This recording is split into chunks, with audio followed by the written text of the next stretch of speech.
Welcome to the BBC News Desk. We have breaking news of a serious incident between Russian and NATO forces near the coast of Latvia. Although the details are uncertain, early reports indicate that a Russian surveillance aircraft was fired upon by naval vessels of NATO forces operating in that region after apparently straying into Latvian sovereign airspace. It's unclear at this stage whether the Russian aircraft was shot down or not. This incident comes in the wake of a similar event some time ago, in which 2 Russian pilots were killed after being shot down by Turkish surface-to-air missiles near the border with Syria. It's not known what caused this latest incident or at exactly what time the conflict took place, but it is believed that it happened earlier today and that Russian forces have returned fire. The government has convened a meeting of the Emergency Cobra Committee, and senior members of the British military have been seen entering 10 Downing Street. There were chaotic scenes earlier today as Prime Minister Theresa May was rushed back to Downing Street as details of the international crisis began to emerge. She had been due to attend a meeting with senior business leaders in the city today, followed by a cross-party governmental committee meeting on electoral reform, but these plans have been cancelled in light of current developments. A government spokesperson said that no statement will be issued until the situation becomes clearer. Kate Miller reports. News of the outbreak of military action between Russia and NATO has been greeted across the globe with expressions of concern and alarm. There are unconfirmed reports that Russian forces have retaliated by engaging in direct fire against several NATO warships. 2 US cruisers, the USS Princeton and the USS Gettysburg, are reported to be in the region, but it's not known if they were directly involved in the incident. The Ministry of Defence has yet to confirm these reports, stating that the situation is changing rapidly and that they'd be making a formal statement in due course, but acknowledging that something very serious has happened. In Europe, senior military leaders have been meeting at regional NATO headquarters, indicating that a response to what they describe as unwarranted Russian aggression is being planned. A general military alert has been issued across Europe, including the deployment of over 50,000 NATO troops to key points along the central border to Russia, and the activation of over 200,000 reserve troops from France, Germany, Holland and the UK. The first contingent of British troops has already left RAF Brize Norton. All military leave has been cancelled, and the mobilisation of all British forces nationally and internationally has been ordered by the government.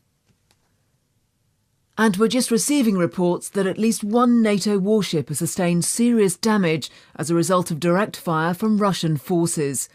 Details are unclear and the number of casualties remains unknown, but it's reported that at least 1 vessel has been sunk with major loss of life and that contact has been lost with a further 2 ships in the area. The US president has condemned the Russian military action, calling on President Putin to pull back from what the US government has described as a reckless and warlike posture which can only lead to greater conflict.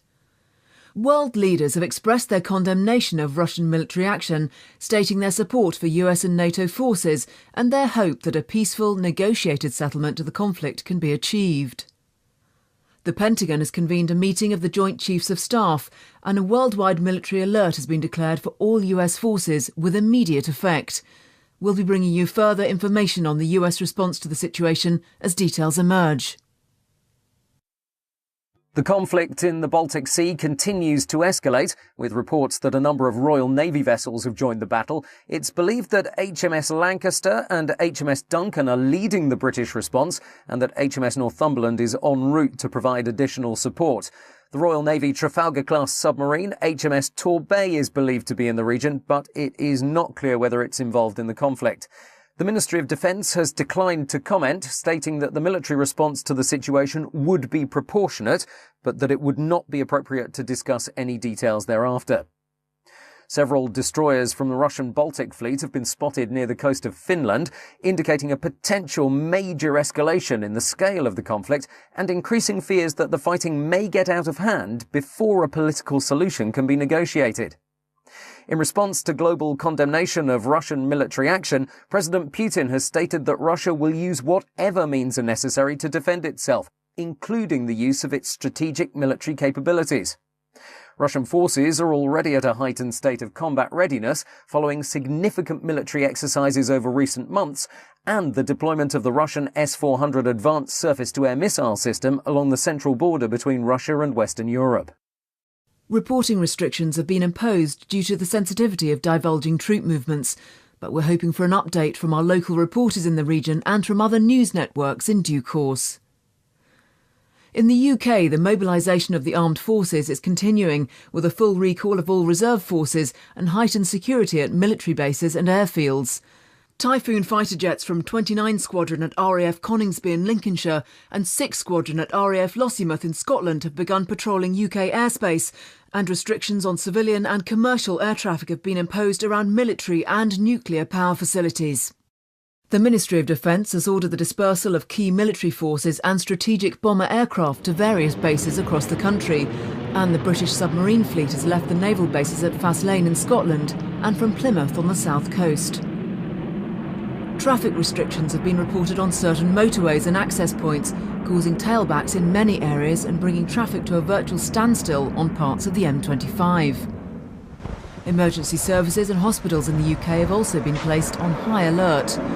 A senior spokesperson for the NHS has stated that it's important the UK is prepared for any eventuality, but that this should not be a cause of undue concern.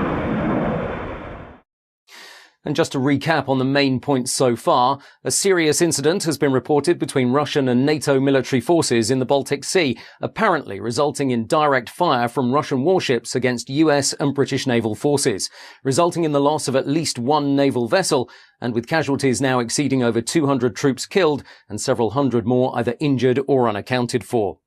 It's not clear when the first incident took place, but it appears that sometime earlier today, a Russian surveillance aircraft was fired upon by NATO forces after apparently entering Latvian sovereign airspace. It's not known whether the Russian aircraft was shot down, and the Russian government so far has neither confirmed nor denied that this incident took place. A NATO spokesperson has reported significant troop movements in Russia near the borders of Latvia and Estonia, prompting fears that a much larger regional conflict is becoming inevitable. A full-scale military response is underway involving combined NATO forces, although the scale and severity of the conflict remains unclear. We're expecting a statement shortly from the British government following an emergency meeting of the Cabinet in a joint session with senior military leaders. It's clear, however, that the situation is extremely serious and is continuing to escalate.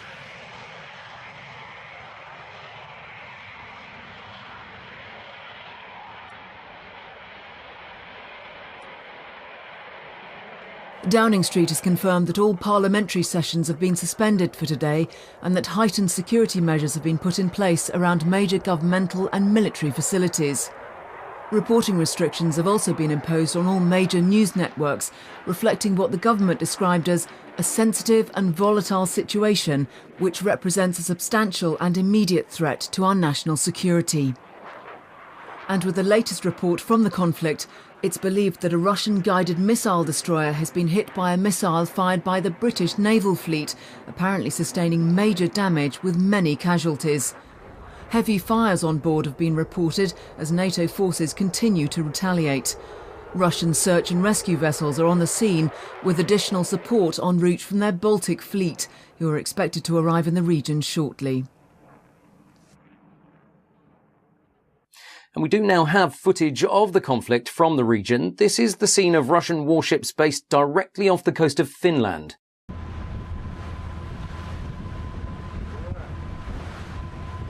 These are truly extraordinary scenes. Russian warships firing directly at US and British forces from NATO in what now must surely represent a state of war.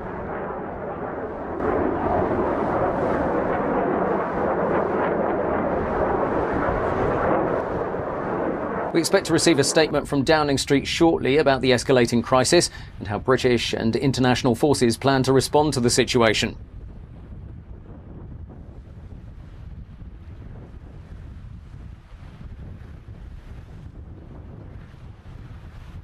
And we've just heard that the government has passed the Emergency Powers Act, bringing the country into a formal state of war preparation and suspending many peacetime activities and functions. Central government in the UK has been suspended, and power has now been passed instead to a system of local officials dispersed across the country. Emergency response and civil defence authorities have been placed on the highest level of alert, and preparations are underway in case the UK itself comes under direct attack. And let's go live to NATO regional headquarters in Brussels, where defence and foreign ministers from various NATO member countries and their allies continue to arrive.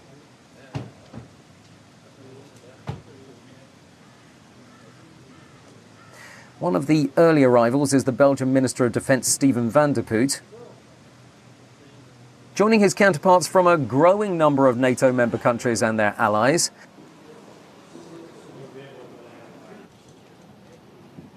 And we see the arrival of representatives of the Danish government. Yes, we believe that this is Michael Zilmer-Johns, the Danish ambassador to NATO. And in the latest update on the conflict, fighter and surveillance quick reaction alert aircraft have left NATO combined air operations centres in Germany and Holland, as well as from NATO air force bases in the Baltic countries. There are reports that Russian heavy bombers have attacked the main NATO Air Force base in Lithuania, apparently resulting in heavy damage with many casualties. We understand that this is where combined forces from France, Spain and Portugal are based, mainly Typhoon and Mirage fighter jets. We're waiting to hear of any further news on this, but we understand that the attack is ongoing and that Dutch F-16s based out of Malbork in Poland, as well as British Typhoon fighter jets of the Royal Air Force based in Amari in Estonia, are responding.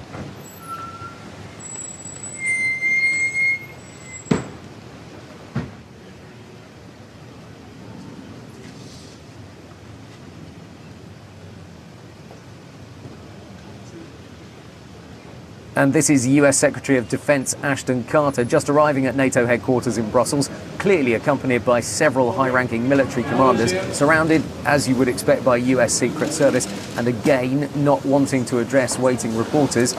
Clearly, something major is underway here in Europe as NATO plans its response. And we have another arrival. The security here is very heavy. There are armed officers surrounding the area.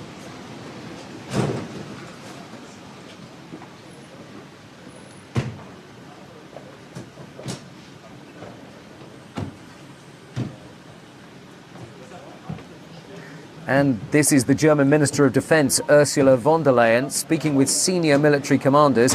We get a real sense of the seriousness of the situation.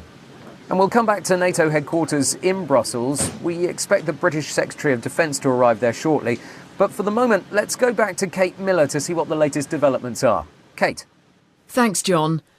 And in a further dramatic development in the growing international crisis, Russian troops have crossed the border into Estonia and Latvia. International observers have reported a significant incursion involving an estimated 75,000 Russian troops and a number of tank divisions and missile regiments. Heavy fighting has been reported along the border areas, but Russian forces have broken through in several places and are moving quickly towards the capitals of both countries. An estimated 15,000 NATO troops are stationed in the Baltic states, making it unlikely that any significant defence of the territory can be achieved. Russian heavy armoured divisions have surrounded the strategically important cities of Narva and Voru in Estonia and Rozenka and Kraslane in Latvia in an attack led by elite Russian special forces.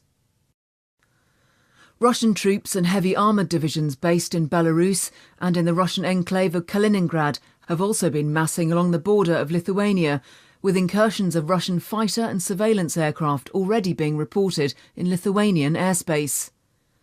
The national government in Vilnius has declared a state of emergency and has requested NATO support in defending its country against Russian aggression.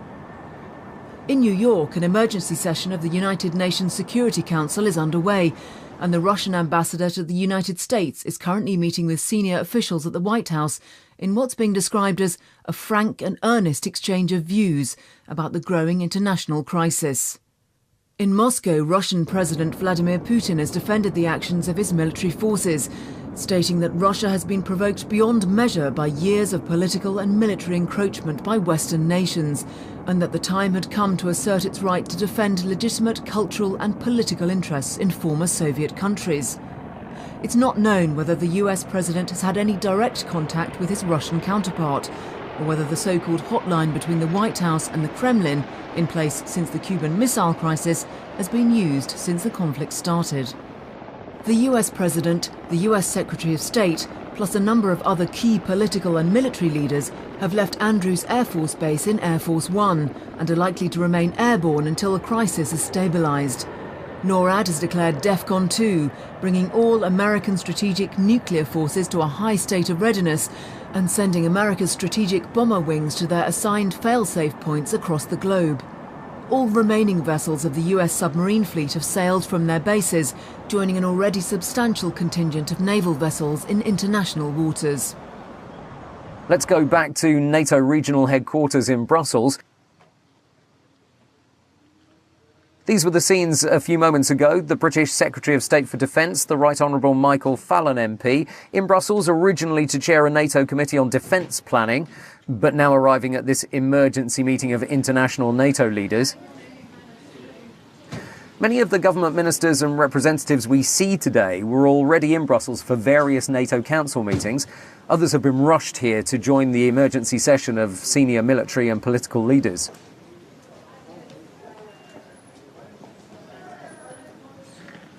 And the Defence Secretary seems to be speaking with reporters. He's completely surrounded. But let's try to listen in to what's being said.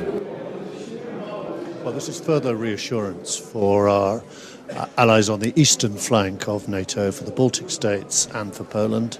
And that is part of our policy of more persistent presence on the eastern side of NATO to respond to any further Russian provocation and aggression. Large numbers of troops?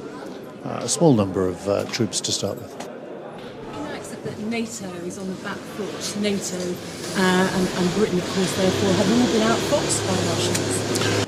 Well, Russia is making a very dangerous situation. Russia is making a very serious situation much more dangerous. And we'll be meeting today to see what we can do to de-escalate this crisis, particularly in terms of air safety. We've seen something I didn't think would happen again in my lifetime. We've seen him trying to change international borders by force in Europe. France, the United States and ourselves have nuclear weapons. The rest of NATO enjoys the protection that gives. And by the way, a number of their air forces, of course, are committed and ready to be able to carry nuclear weapons. We're not aiming them at Russian cities. But the whole purpose of having nuclear weapons is that any of our adversaries should be left unsure as to the precise circumstances in which we would fire them. Michael Fallon, thank you very much for joining us. I know it's a busy day for you.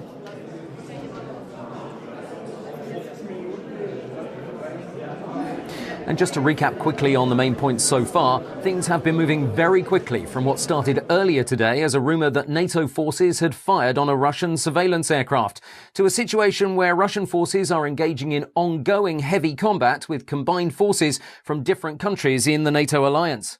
Russia has invaded Estonia and Latvia with an estimated force of 75,000 troops and a number of tank divisions and missile regiments. The international response has also been significant. Israel has warned against any moves against its territory and has declared a state of national emergency. China has advised NATO to use caution in the way it responds to the ongoing situation in Europe. A spokesman from the US State Department has confirmed that Chinese officials have also warned the US against any military activity in the South China Sea from its bases in the Philippines, stating that any such action would be interpreted as an act of aggression and would be dealt with accordingly. North Korea has declared its support for Russia and has begun mobilizing an estimated 300,000 troops along the border to South Korea, increasing concerns that the growing military crisis in Europe will spread to other international locations. The governments of South Korea and Japan have expressed their concern at the increasingly belligerent statements of the North Korean government, stating that the nuclear capabilities of North Korea remain unknown but represent an immediate and significant threat. There are reports of massive troop movements within Russia, and there are real concerns that this conflict might escalate rapidly. Reuters news agency has reported that the much-feared Topol-M mobile missile launchers are being moved into strategic positions along the central frontier to Europe, so Russia is sending a very clear signal to NATO's Central Command. The representatives of the Polish government have just arrived. Surely they'll have serious concerns about Russian military intent, especially given their proximity to the Baltic states. Polite smiles all round, but the sense of urgency and tension is clear.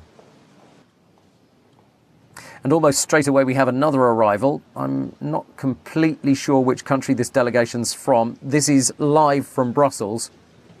We can really feel the sense of urgency and tension in the air.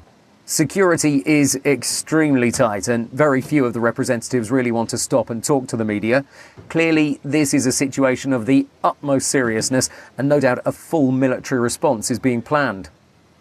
And in breaking news, Buckingham Palace has announced that the Queen and senior members of the royal family have been evacuated to a secure location outside London.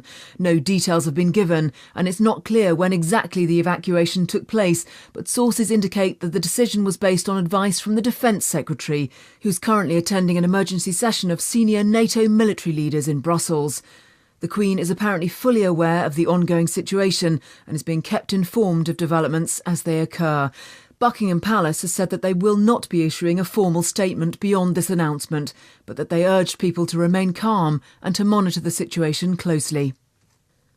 The Polish government has expressed their concern about the accumulation of Russian forces along its northeastern border with Belarus, fearing that they may push towards Germany and in doing so reclaim many regions within its country that used to be under Soviet control.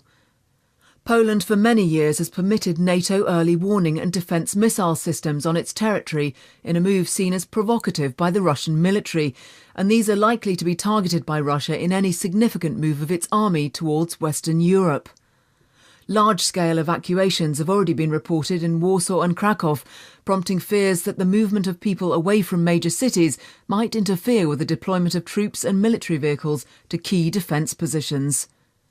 All civilian and commercial air traffic in the region has been suspended, and emergency civil defence measures have been initiated by the Polish government. We can now go to our senior military correspondent, retired Army General and ex-head of British Armed Forces, Sir Norman Fairchild, who's been closely monitoring the situation. Thank you for joining us, Sir Norman. Firstly, can you give us your assessment of the situation and where you think things might go from here? Well, this is clearly a very serious situation, but one I have to say that might have been foreseen. It has been clear for some time that there's been a more fundamental tension between Russia and the West regarding the encroachment of NATO forces and defense systems upon the Russian border and historical territory, so this possibly has been coming for some time. The conflict in the Ukraine and in Syria has significantly increased the likelihood from the various forces would come into direct conflict at some stage, and this is certainly something that many people feared might happen. So is this possibly something that Russia has been planning for? Well, I think we need to bear in mind that Russian forces have been building their military strength for a number of years, investing heavily in advanced technology and having a level of war readiness that few countries could claim. We have seen several large-scale military exercises by Russian forces, which of course is a convenient way of disguising the deployment and positioning of its military assets, and they of course know that Western forces are already fully committed in various conflicts in the Middle East. I have to say that I'm not convinced that this particular episode, as serious as it is in itself, is the full picture. I believe that this is part of something much bigger, and is more likely in fact to be a diversion from Russia's true military intent, which remains to be seen. We've seen that the government has passed the Emergency Powers Act. Most people will be unfamiliar with what this means, so can you tell us what the significance of this is in military terms? The significance really is twofold. The first is the level of readiness it brings, preparing the country for a state of war and bringing all British armed forces to the highest possible levels of planning and preparation. This necessarily includes the British strategic nuclear deterrent. This, of course, has never happened before, so how quickly and effectively we can respond remains to be seen. But clearly, there is a real urgency now due to the severity of the crisis. The second and possibly more serious implication is that it tells us that our intelligence services have assessed the threat as being very dangerous, so they clearly know that something is up. And we'll be returning to that conversation in a few moments. We interrupt to bring you news that the Ministry of Defence has reported what it refers to as a number of large order detonations in the seas off the coasts of Estonia and Latvia. No details or confirmation of these reports attributed to local NATO observers have been received as yet, but it's understood that one of these attacks was targeted against key supply vessels carrying fuel and ammunition to NATO forces. We believe that there is footage of the attack from a military observation vessel, and we hope to have that shortly. In further breaking news, the government has taken control of British Airways, all cross-channel ferries, and the Channel Tunnel. They say it's a temporary step to help move troops and equipment to Europe. Thousands are currently stranded at Heathrow and Gatwick, and the Royal Navy has also been deployed to guard the North Sea oil rigs. The MOD have described this as a prudent, precautionary measure.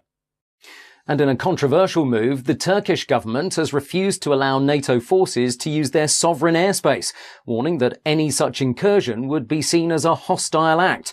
Reports indicate that Turkey has refused all air traffic clearance for NATO aircraft at Incirlik Air Base, and that Turkish military forces have refused to allow access into or out of the airbase. Turkey has recently strengthened its political and military ties with Russia, but its refusal to support NATO is likely to raise concerns that this action will compromise NATO military strategy and will allow Russia to more easily advance into former Soviet countries in southern Europe. A number of American B-52 long-range bomber aircraft have been seen leaving RAF Fairford, a primary forward staging base for United States Air Force strategic assets in the UK. It's not clear whether they're equipped with nuclear weapons, but a senior US military spokesperson has stated that a non-conventional military response may be required and that they needed to be prepared for any eventuality. American AWACS surveillance, along with several airborne refuelling aircraft, have also left Aviano Air Force Base in Italy to support military operations in the region. The Prime Minister, Theresa May, and senior members of Cabinet are directing emergency operations from an undisclosed location outside of London, along with the head of British Armed Forces and other senior military leaders. In the UK, military and civilian authorities are continuing their preparations to respond to the growing crisis. All non-essential and elective surgeries have been cancelled by the NHS, and hospitals are being cleared of non-critical patients to make way for potential casualties in the event of a wider conflict. The Ministry of Defence has refused to comment on rumours that Russian forces have used tactical nuclear weapons against British and US naval forces in the Baltic Sea. The United States has continued to respond to the growing international crisis. The meeting of the US President and the Joint Chiefs of Staff is still in session, but we understand that a full mobilisation of US military forces is underway internationally and that all military leave has been cancelled. B-2 stealth bombers have been seen leaving Whiteman Air Force Base in Missouri some time ago, and all military bases in Europe and the Middle East have been placed on high alert. Sources at the Pentagon are suggesting that a major strategic confrontation with Russia might be a real possibility. NATO has been moving their forces closer and closer to Russia over the past few years. And activating the Aegis missile system in both Poland and Romania very recently has caused serious consternation in Russia because of what they see as a first strike capability right on their doorstep. So they see NATO as the aggressor here. The number of NATO warships and armed forces currently positioned in the Baltic region suggest that NATO possibly knew that something might happen. These events come after a rather grand and elaborate ceremony in Moscow yesterday, in which President Putin made something of a rhetorical speech about the right of Russia to reclaim its interests in former Soviet Union countries, and to protect itself from the growing political and military influence of NATO. Nobody really paid much attention to this ceremony at the time, but it's certainly beginning to take on a new significance in light of current events. Russian state television has been broadcasting extraordinary scenes of President Putin personally directing military operations from a command centre. This looks highly organised and certainly suggests that the conflict was not just a spontaneous act. Clearly a lot of planning has gone into this. Let's listen in for a few moments. This is not live, but was broadcast within the last 30 minutes. Report in more detail on the operation. Mr. Commander-in-Chief, in accordance with your orders, we have intensified our aerial airstrikes together with intensifying the sorties Our plan foresees engaging aviation sorties, long-range aviation from Russian-based airfields, including 25 strategic bombers and other aircraft. Mr. Commander-in-Chief, in accordance with your decision, as of today, the group of long-range bombers 222 delivered a group airstrikes on 6 targets from the Mozdok airfield. Following their landing, they prepared for a repeated sortie. The wings took flight again to deliver another group airstrike, and up to 1700 hours they delivered strikes on 6 enemy targets. As of now, the aircraft are returning to the airfield. The crews and the hardware are working normally. Mr. Commander-in-Chief, our personnel of our operations group is prepared to carry out the missions to protect the Russian Federation and its citizens. We've just received footage of one of the attacks against NATO warships, apparently taken from a stationary camera on board a NATO observation vessel, which was sailing close to a supply convoy carrying supplies of fuel, ammunition and military equipment. If we can roll the tape, you'll see a distant view of the supply convoy, partially masked by one of the fuel tankers in the foreground, a couple of kilometres or so away from the camera. What happens then is just incredible. It seems to be a huge detonation underwater. The blast itself was about half a mile wide and must have wiped out at least a dozen vessels in one go. Let's go straight to our military expert for his view on this incredible footage. Can you tell us what type of weapon you think the Russians are using here? I have to say that this is very disturbing. This is not a conventional torpedo by any means, and there is no doubt in my mind that Russia are using a nuclear-tipped torpedo, which generally has a yield of around 10 to 20 kilotons, and certainly would be capable of delivering the type of impact we've seen in this footage. And I have to say that this brings us into a completely different type of game. There is absolutely no way that NATO can compete against this type of weaponry by relying purely on its conventional forces. So the question is how they will choose to respond in light of these developments. And we're receiving alarming reports that Russian special forces, backed by fast attack helicopters and paratroop regiments, have crossed the southern and northern borders into Finland, moving quickly towards Helsinki and sending NATO forces into disarray as they try to respond to this massive Russian attack. We don't have any further details at this time, but this is evidently a move towards Sweden and Norway in what must be a major push towards Western Europe. We understand that the Russian Northern Fleet, led by the Kirov-class battlecruiser Peter the Great, has taken up a strategic position in the Norwegian Sea, and we believe that they have very considerable military assets, such as fighter jets, advanced amphibious and landing craft, Akula-class submarines, and of course hundreds of cruise missiles, including those capable of carrying nuclear warheads. Having already crossed the border into Latvia and Estonia, and now into Finland, the looming question is how far Russian forces will go. Will they continue to advance and to defy NATO's declared policy of defence by all means, including the use of tactical nuclear weapons? We're now being joined by our colleagues at the BBC studios in Manchester, who'll be helping us as we bring you live news. Let's hand over for the moment to my colleague Simon Kendall. Simon. Thanks, John. We've been watching the situation with concern and we'll be providing any updates and information possible. We're also here in case Broadcasting House in London needs to be evacuated, which we believe is a possibility. Our military expert Sir Norman Fairchild will also stay on the line with us for the time being. But for the moment, let's get the latest news from Kate Miller. Kate? Thanks, Simon. We're just receiving reports that the Russian Air Force has bombed several military installations in Poland and that Russian tanks and heavy armoured divisions have crossed the border from Belarus into Poland just west of the city of Brest, which must surely mean that they'll push directly towards Warsaw. Russian paratroopers have surrounded the strategically important port of Gdansk and heavy fighting has been reported in the area. We've also had news that the Russian Air Force has attacked NATO missile defence systems in Romania and that Russian paratroopers have taken control of Odessa in Ukraine. Warships from the Black Sea Fleet have been spotted off the coast of Romania, and reports indicate that Russian special forces have landed just north of the city of Constanta. The NATO military base at Deveselu in Romania has been hit by cruise missiles fired from the Russian guided missile frigate Admiral Grigorovich, with over 40 confirmed fatalities and heavy damage to buildings and runways. The government of neighbouring Moldova has declared a state of surrender and has pledged allegiance to the Russian state, providing a potentially important staging position and indicating Russian intent to push northwards and retake the western half of Ukraine.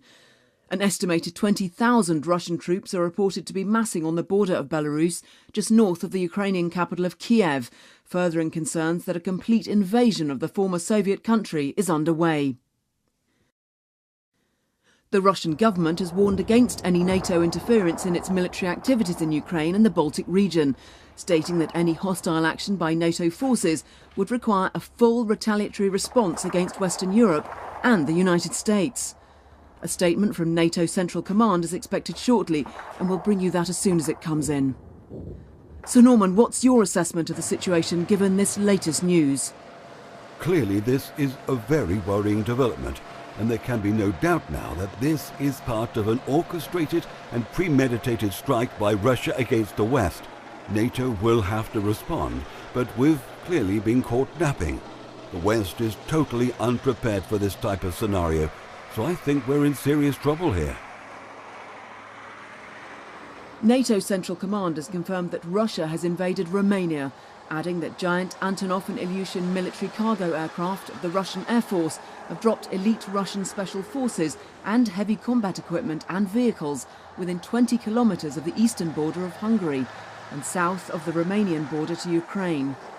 There's been no official statement from the Romanian government, but it's understood that no retaliatory action is likely to be initiated by Romanian armed forces. The government of Ukraine has repeated their expression of concern and has requested direct military action by NATO against massing Russian forces.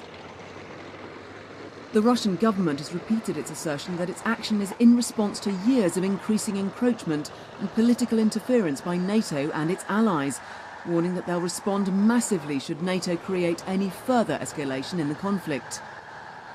NATO has reported heavy fighting near the Latvian capital of Riga and has confirmed that Russian forces have seized control of Tallinn in Estonia.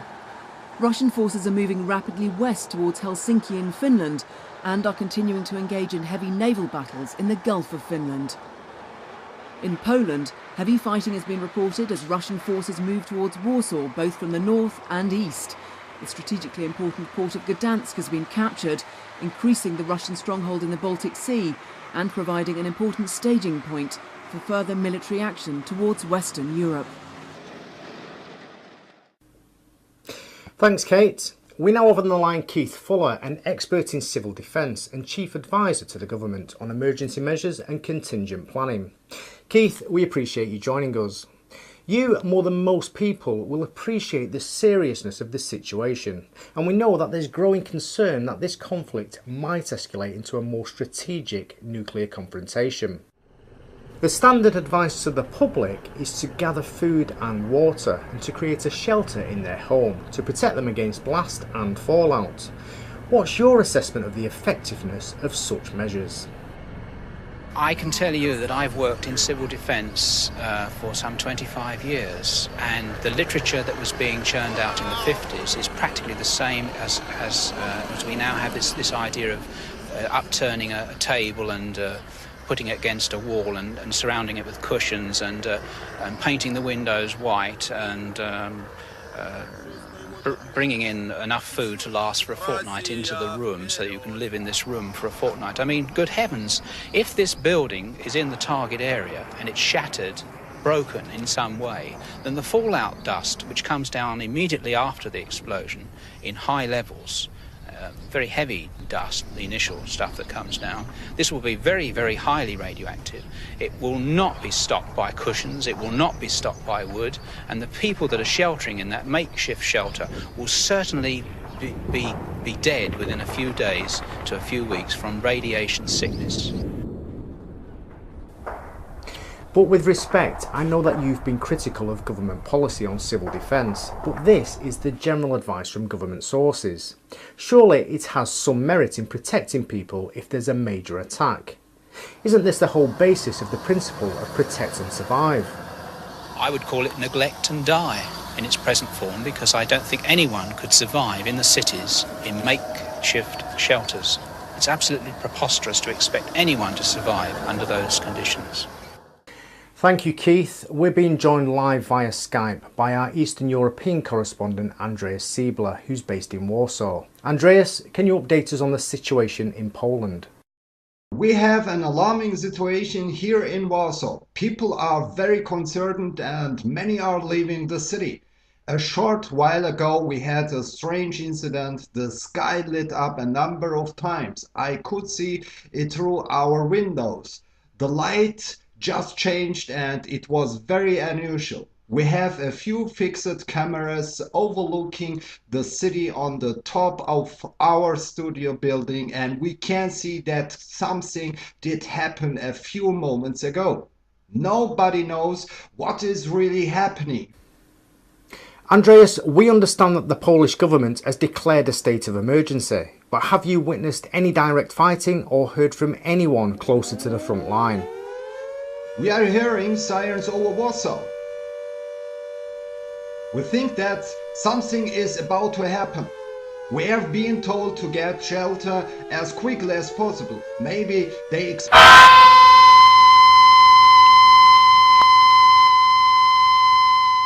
I'm sorry, but we seem to have lost our connection with Warsaw. We'll try and clarify the situation there and hopefully reconnect as soon as possible. But for the moment, let's go back to Kate Miller to see what the latest developments are.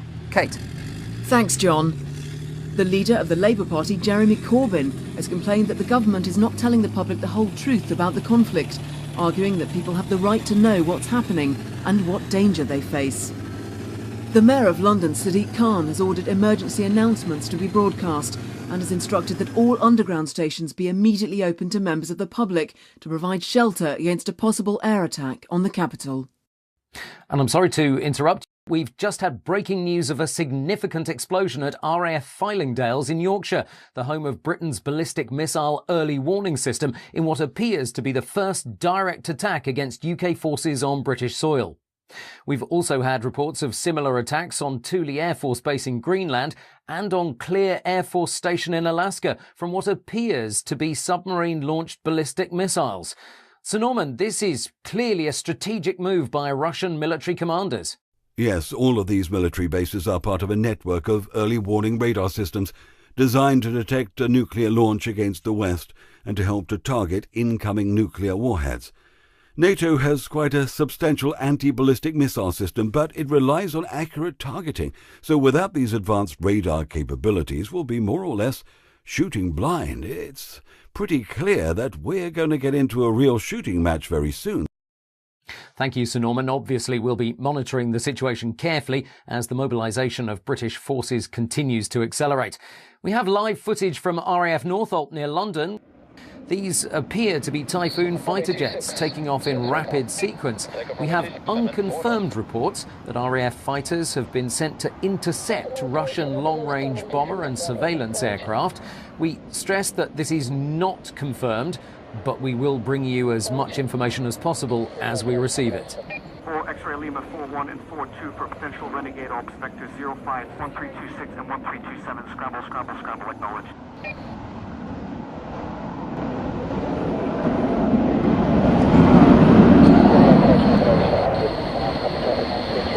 This is quite a powerful image, the weather obviously deteriorating somewhat.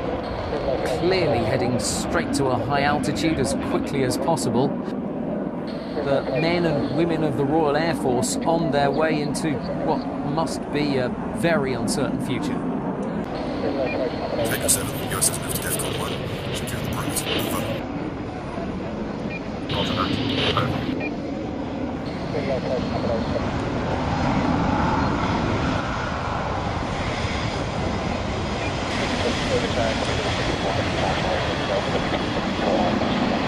And we have similar scenes from NATO military bases and command facilities across Europe.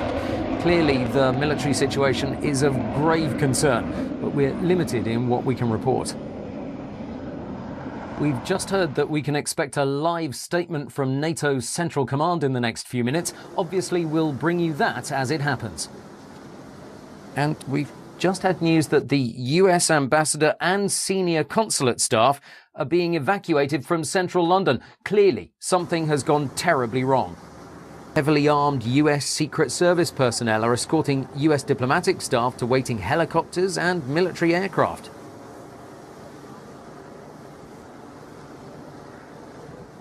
We've just heard that the Pentagon and all major centres of government are being evacuated.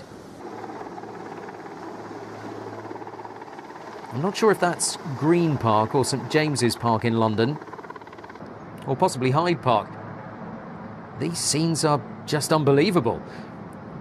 The sense of urgency is very clear. They're getting out as quickly as possible now.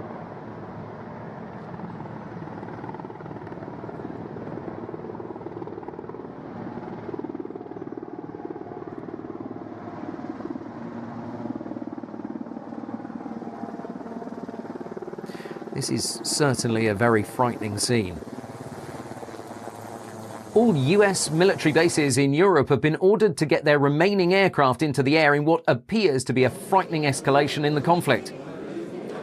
And we're now going live to Brussels for a statement from NATO regional headquarters. Let's listen into this live broadcast.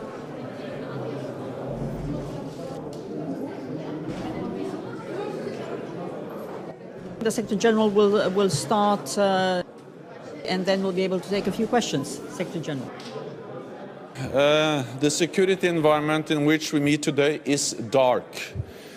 This nuclear saber rattling of Russia is unjustified, it's destabilizing, and it's dangerous. And this is something which we are addressing, and it's also one of the reasons why we now are increasing the readiness and the preparedness of our forces, and we are responding by making sure that NATO also in the future is an alliance which provides deterrence and protection for all allies against any threat.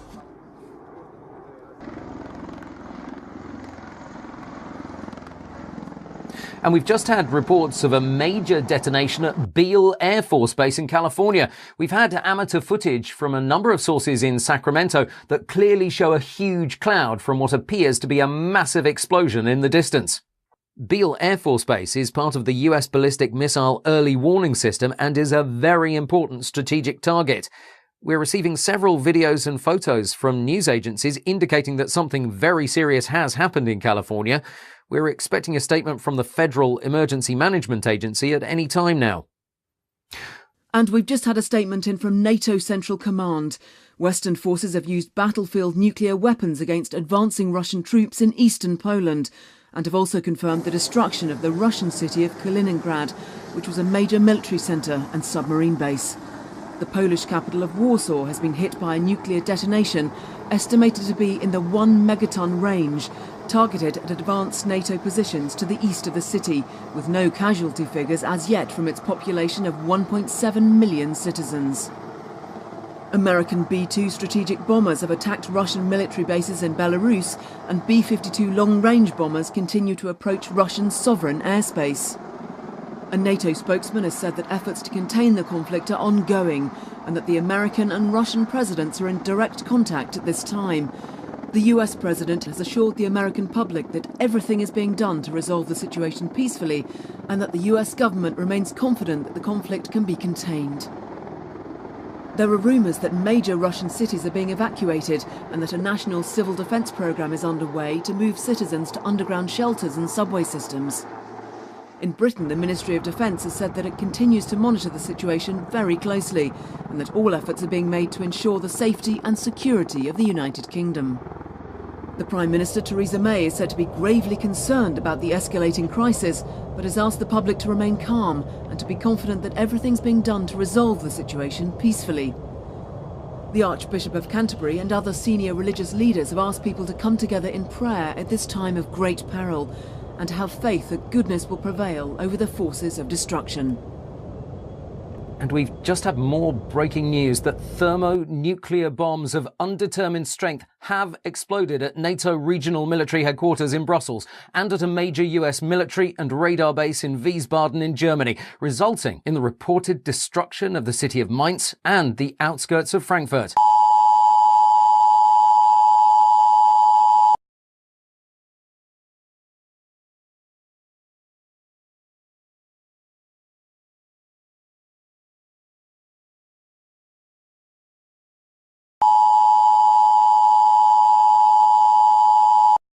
This is an emergency broadcast from the BBC. Confirmation of a nuclear attack against this country has been received. Please stand by for further information. This is not a test.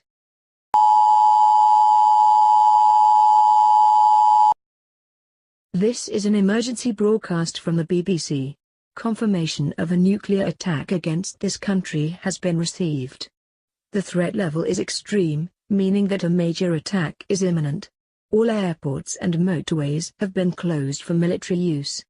Non-essential telephone lines have been disconnected. Civilians are advised to stay indoors. Please stand by for further information.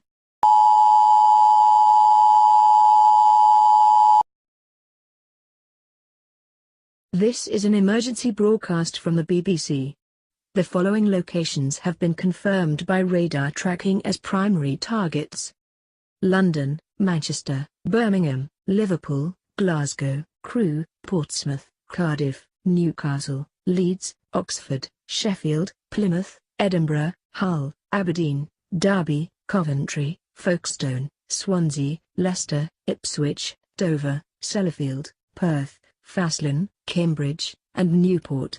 All major airports, power stations and military bases across the country have also been identified as primary targets. Civilians are advised to seek immediate shelter in the most secure location in your home. Create an inner refuge if possible by stacking furniture, mattresses or any heavy objects to protect you from the effects of blast and fallout. Stay away from windows and external doors. Turn off all gas appliances, and extinguish any open fires or flames. Gather as much drinking water and food as possible, and store them in your inner refuge. Please stand by for further information.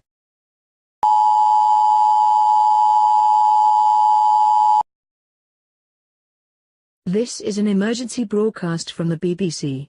Confirmation of a nuclear attack against this country has been received.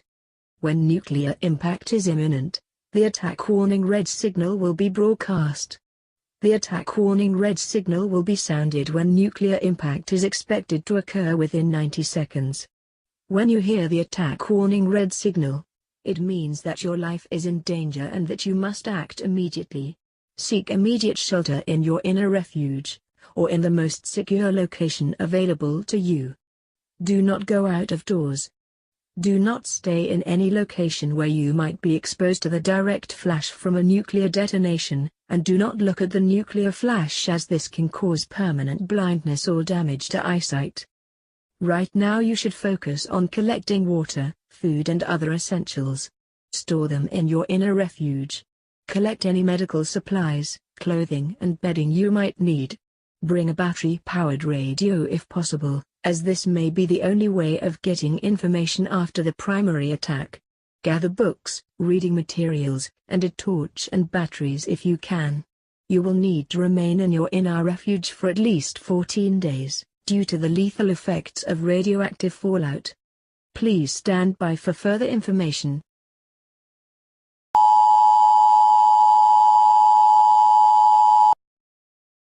This is an emergency broadcast from the BBC. Confirmation of a nuclear attack against this country has been received. After the main nuclear attack is over, it is unlikely that any rescue or firefighting resources will be available. Radioactive fallout and damage to infrastructure and transportation links will make it difficult for your local civil defense authority to reach you within the first week of an attack. Store your food and water carefully, and use fresh produce first, leaving canned or preserved foods for later. Do not leave your shelter to seek out medical assistance, food or drinking water, as radioactivity levels will be extremely dangerous for at least the first 7 to 10 days. If you have any fatalities as a result of the attack, you should wrap the body as tightly as possible in paper, polythene, sheets or blankets, and move the body to a nearby. Attack warning red. Attack warning red. Seek immediate shelter. Seek immediate shelter. Attack warning red. Attack warning red.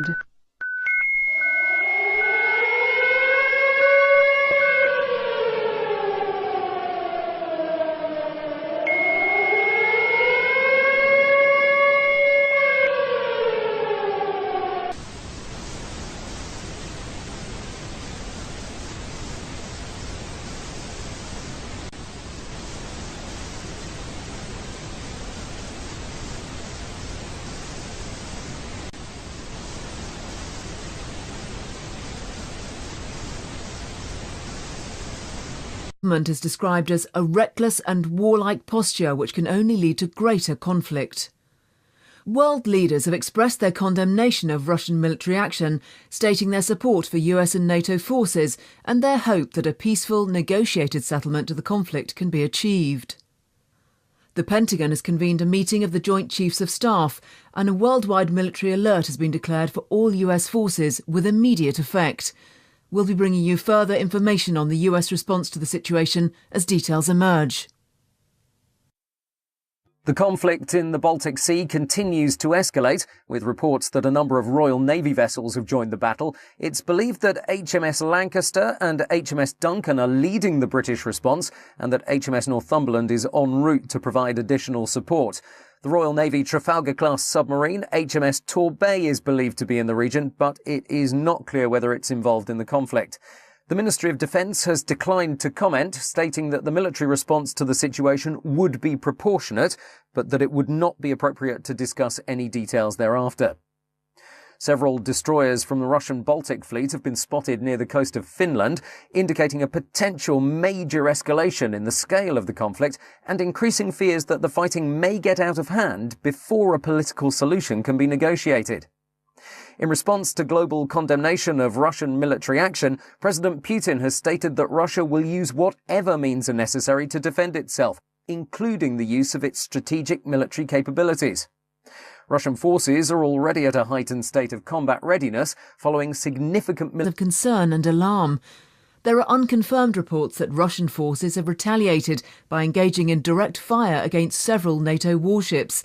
2 US cruisers, the USS Princeton and the USS Gettysburg, are reported to be in the region, but it's not known if they were directly involved in the incident. The Ministry of Defence has yet to confirm these reports, stating that the situation is changing rapidly and that they'd be making a formal statement in due course, but acknowledging that something very serious has happened. In Europe, senior military leaders have been meeting at regional NATO headquarters, indicating that a response to what they describe as unwarranted Russian aggression is being planned. A general military alert has been issued across Europe, including the deployment of over 50,000 NATO troops to key points along the central border to Russia, and the activation of over 200,000 reserve troops from France, Germany, Holland and the UK. The first contingent of British troops has already left RAF Brize Norton. All military leave has been cancelled, and the mobilisation of all British forces nationally and internationally has been ordered by the government. And we're just receiving reports that at least one NATO warship has sustained serious damage as a result of direct fire from Russian forces. Details are unclear and the number of casualties remains unknown, but it's reported that at least one vessel has been sunk with major loss of life and that contact has been lost with a further 2 ships in the area. The US president has condemned the Russian military action, calling on President Putin to pull back from what the US government military exercises over recent months and the deployment of the Russian S-400 advanced surface-to-air missile system along the central border between Russia and Western Europe. Reporting restrictions have been imposed due to the sensitivity of divulging troop movements, but we're hoping for an update from our local reporters in the region and from other news networks in due course. In the UK, the mobilisation of the armed forces is continuing, with a full recall of all reserve forces and heightened security at military bases and airfields.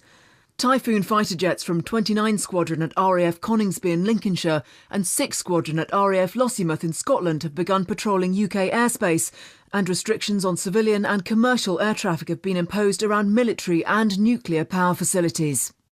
The Ministry of Defence has ordered the dispersal of key military forces and strategic bomber aircraft to various bases across the country, and the British submarine fleet has left the naval bases at Faslane in Scotland and from Plymouth on the south coast.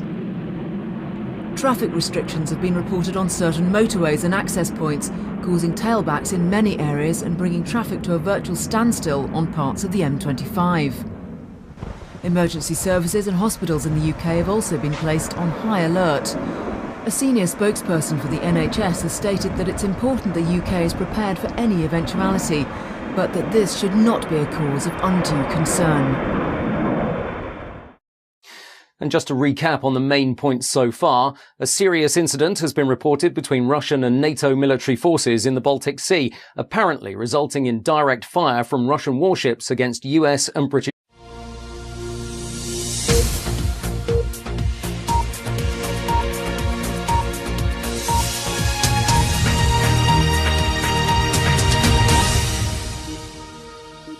Welcome to the BBC News Desk. We have breaking news of a serious incident between Russian and NATO forces near the coast of Latvia. Although the details are uncertain, early reports indicate that a Russian surveillance aircraft was fired upon by naval vessels of NATO forces operating in that region, after apparently straying into Latvian sovereign airspace. It's unclear at this stage whether the Russian aircraft was shot down or not. This incident comes in the wake of a similar event some time ago, in which 2 Russian pilots were killed after being shot down by Turkish surface-to-air missiles near the border with Syria. It's not known what caused this latest incident or at exactly what time the conflict took place, but it is believed that it happened earlier today and that Russian forces have returned fire. The government has convened a meeting of the Emergency Cobra Committee, and senior members of the British military have been seen entering 10 Downing Street. There were chaotic scenes earlier today as Prime Minister Theresa May was rushed back to Downing Street as details of the international crisis began to emerge. She had been due to attend a meeting with senior business leaders in the city today, followed by a cross-party governmental committee meeting on electoral reform, but these plans have been cancelled in light of current developments. A government spokesperson said that no statement will be issued until the situation becomes clearer. Kate Miller reports. News of the outbreak of military action between Russia and NATO has been greeted across the globe with expressions of naval forces, resulting in the loss of at least 1 naval vessel, and with casualties now exceeding over 200 troops killed and several hundred more either injured or unaccounted for.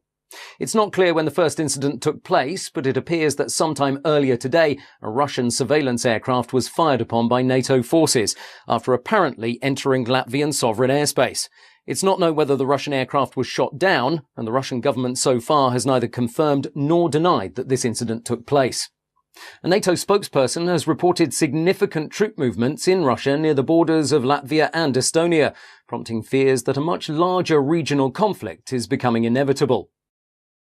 A full-scale military response is underway involving combined NATO forces, although the scale and severity of the conflict remains unclear. We're expecting a statement shortly from the British government following an emergency meeting of the Cabinet in a joint session with senior military leaders. It's clear, however, that the situation is extremely serious and is continuing to escalate.